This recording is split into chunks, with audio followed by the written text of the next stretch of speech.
Ground. Generally speaking, you're either going to end up on top of the fight or on bottom of the fight. There's not too many places you can end up outside of that, either top or bottom. If you're neutral, meaning you're not on the top or the bottom, it usually means you can get away. Throw a kick, throw a punch, you get away. But if we end up on bottom, if I have to fight on the bottom of the fight, I have to be on my back, then I always want my opponent inside my legs, inside the guard position, okay? So the guard is a classic defensive position in jiu-jitsu. It basically means I have my feet crossed around my opponent's waist. And from this position, I actually have a lot of control over his body with my legs, right? I can push, pull, I can swing him sideways, I can push him away. If he was over top of my legs, over my hips, in what's called the mount position, way different story, way worse for me. I can't use my legs, which are the strongest part of my body, right? I can only use my arms at that point. So, again, if we're in the guard, it's not the end of the world, even though I'm on my back, not the ideal. As long as I have my opponent inside my legs, I'm okay. And the reason I cross the feet is because if I leave the feet open, nothing stops him from either going under or just pushing the knee down and stepping over. Exactly. So I always cross my ankles like this. I'm not squeezing him to death.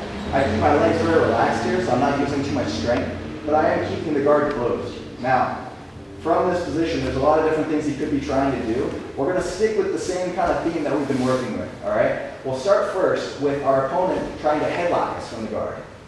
So a lot of the time, if someone doesn't know any jiu-jitsu, they might wrap up our neck and maybe even step their leg up in base to drive a little bit of weight forward, right? From this position, he might be trying to punch me with this arm. Very, very common, right? Headlock the guy and start punching him with the free arm. He could be trying to headbutt me, right? So either way, I'm in a much worse position than I was. Even though I have the person in my guard, the fact that he has my neck controlled is no good. If we're back again, if I have to be in the guard and fight off my back, then I want my arms over his arms like this. All right, now he has much less control over my head, and I can actually throw strikes from here or go for submissions from here. But if he wraps my neck with that arm, and he steps his opposite leg up in base, this is trouble, right? Because right now he has good base. I can't just push him away because he's connected around my neck with his arm. And even if I use the strength of my legs, if he's holding his hands together here, I'm going to end up hurting my own neck trying to bridge and push him away, okay? So what do I do? First thing is this. If he's throwing punches, then address the punches. I keep my hand over the bicep. Same idea as before. I'm not trying to catch his hand or anything like that. I'm just keeping my arm tracking over his bicep. If I'm concerned with headbutts, then I keep this hand holding the side of his head. I keep my hand making contact with his face, okay? Now, from this position, I'm going to uncross my legs, and usually because the person bases this leg out, I'm going to use that to my advantage, okay? So I'm going to kind of hang my leg on his thigh, and I'm going to use that to swing my hips out to the side a little bit. See that?